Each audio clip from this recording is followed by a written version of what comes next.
સુરતની નવી સિવિલ હોસ્પિટલમાંથી સામે આવેલી આ ઘટના માત્ર એક રેસિડેન્ટ ડોક્ટરના મોતની વાત નથી. આ સવાલ છે મેડિકલ ક્ષેત્રની અંદર છુપાયેલા રેગિંગ અને માનસિક અત્યાચારની હદનો.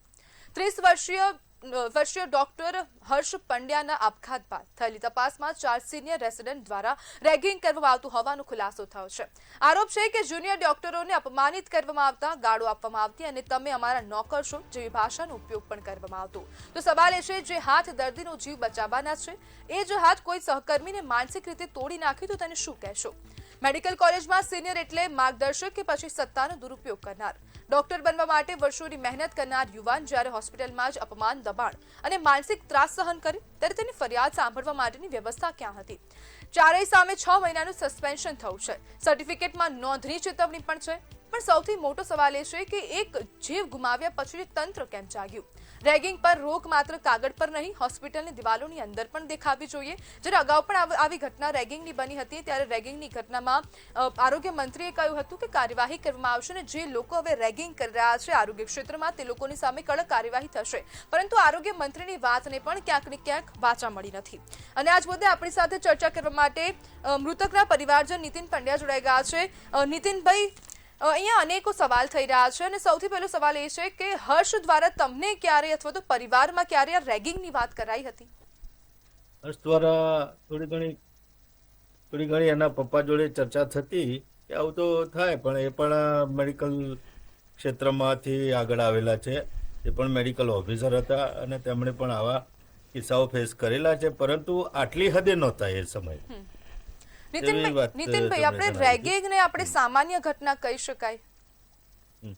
આ અતિ સંવેદનશીલ ઘટના કહેવાય. સરકાર માટે પણ એક પડકારરૂપ ઘટના કહેવાય. કેમ કે એક આ દુષ્પ્રેરણા એવી છે કે માનવવધ જેવી, અને આની સામે સરકારે જે તંત્રને જે તે સ્થાનિક જે વહીવટીએ જે કરતા હોય એ લોકો સામે પણ પગલાં લીધા છે. ત્યાંના સ્થાનિક ડોક્ટરો સામે પણ પગલાં લીધા છે. તેઓને 6 મહિનાનું કંઈક સસ્પેન્શન આપ્યું છે એવું પણ સાંભળ્યું છે. હવે એક માનવવધ જેવી ઘટના બની છે, તેની સામે તુલનાત્મક રીતે જોવા જઈએ તો 6 મહિનાનું સસ્પેન્શન એ કઈ સજારૂપ ન ગણાય. નીતિનભાઈ, પરિવાર કેવા પ્રકારની કાર્યવાહીની આશા રાખે છે? પરિવાર તો એવી જ આશા રાખે કે આ તો એક વાલસોયો દીકરો ગુમાવ્યો છે. આ દીકરાની પાછળ સાહેબ તમે એમના ફાધર રિટાયરમેન્ટ લાઈફ ભોગવે છે. હવે આ 30 વર્ષનો દીકરો, એકનો એક દીકરો, આ દીકરા પર તમામ આશાઓ હતી, તે બધી આશાઓ પર પાણી ફર્યું છે તેના પપ્પાનું, અને તે બિલકુલ નાસીપાસ થઈ ચૂકેલા છે.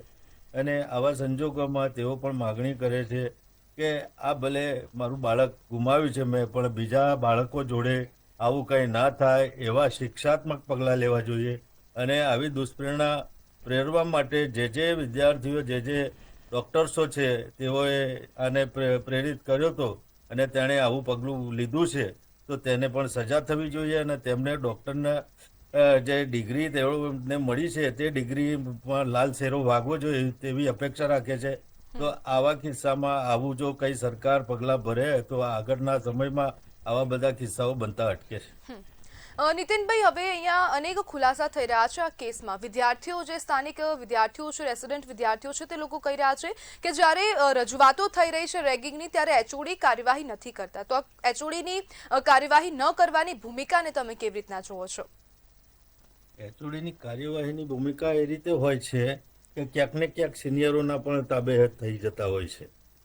તેવા સંજોગોમાં આવા બધા જુનિયર વિદ્યાર્થીઓને આવું બધું કામગીરી કરવા માટે, કંઈકનું કંઈક ટાપાટૈયા કરવા માટે આવી રીતે બોલાવતા હોય.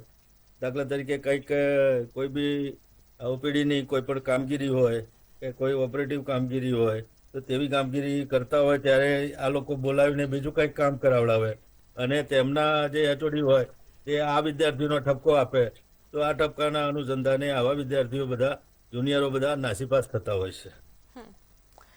નીતિનભાઈ, સરકારે જે કાર્યવાહી કરી, જે સસ્પેન્શન આપ્યું, તેનાથી સંતુષ્ટ તો પરિવાર છે નહીં. તો હવે આવનારા સમયમાં શું રજૂઆત કરવામાં આવશે? આ તો આક્રોશ તો એવો છે બેન કે તેમાં આ જે સસ્પેન્શનની જે 6 મહિનાની જે કાર્યવાહી છે એ તો એમના કોલેજ પૂરતી છે, પરંતુ લીગલ કાર્યવાહી થાય, આની મોટી છાનબીન થાય અને આને જે મરવા માટે પ્રેરિત કર્યો છે તે બાબતને ખુલ્લી પાડવી જોઈએ. જી બિલકુલ નીતિનભાઈ, જોડાવા બદલ આપનો આભાર.